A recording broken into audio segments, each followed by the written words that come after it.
वयात आलं की तरुणांना लग्नाची स्वप्न पडू लागतात। मुलगी शोधण्यासाठी मुलाच्या आईवडिलांची लगबग सुरू होत असते। मात्र महाराष्ट्रातल्या अनेक तरुणांना आता लग्नासाठी मुलगीच मिळेना झालेली आहे आणि त्याचं कारण बनलंय तीव्र पाणी टंचाई।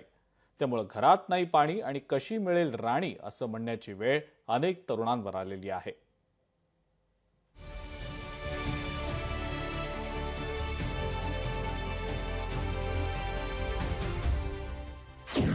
घरात नाही पाणी, कोण देईल राणी? पाणी टंचाईमुळे तरुणांची लग्न रखडली। घशाला कोरड, बायकोसाठी ओरड। पैठण तालुक्यातील डोणगाव तांबे या गावात भीषण पाणी टंचाईचा सामना तांड्यावरील आणि गावातील नागरिकांना करावा लागतोय। आधीच पाण्याच्या संकटानं जीवन मरणाचा प्रश्न निर्माण झालाय, तर गावात पाणी नसल्यानं गावातील मुलांची लग्नच होत नाहीये। पाणी नसलेल्या गावात पोरी द्यायच्या का असा विचार आजूबाजूच्या गावातील पालक करतायत। त्यामुळे घरात नाही पाणी आणि कोण देईल राणी असा प्रश्न येथील तरुणांच्या चेहऱ्यावर जाणवतोय।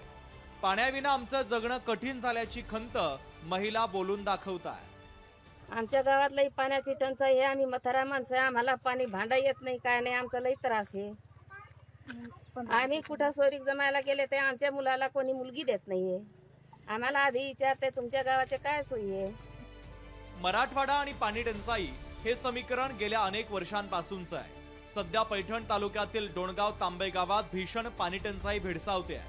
अक्षरशः महिलांना 1 ते 2 किलोमीटर वरून पाण्यासाठी भटकंती करावी लागते। पाणी आणण्यासाठी शाळकरी मुलांनाही आता डोक्यावरती हंडा घेण्याची वेळ आली आहे। पाण्याची काही सुविधा नाही आमच्या गावाला। इतकुले लहान लेकरं सोडून सगळ्या बायकांना अगदी 1 ते 3 उन्हाच्या भरात नुसतं पाण्यासाठी भटकावं लागतं 1-1.5 किलोमीटर। आणि थोडंसं ऊन कमी झालं की ते विहिरीत पाणी राहत नाही म्हणून सगळे उन्हातच नुसतं पाण्यासाठी पळतात।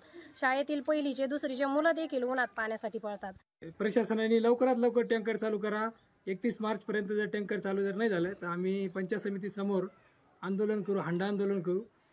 तरी जर प्रशासनाने जर टँकर चालू नाही केलं तर आम्ही इथं मेल्यापेक्षा तिथं पंचायत समिती कार्यालयासमोर मरू, आत्मदानाचा इशारा देतो आहात। नाथसागर धरणातून पाणी पुरवठा करत मराठवाड्याची तहान भागवली जाते।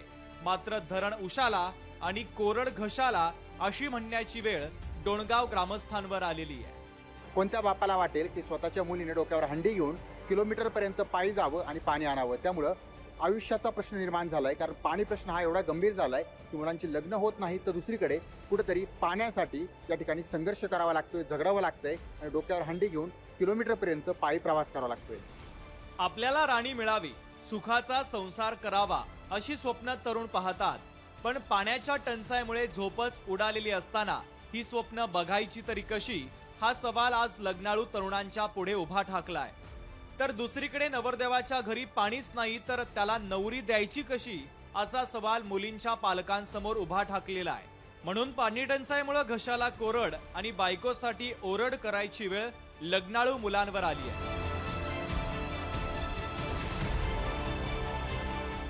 सचिन बडे, लोकशाही मराठी, छत्रपती संभाजीनगर। लोकशाही मराठी, ऐका, पहा, जागरूक रहा।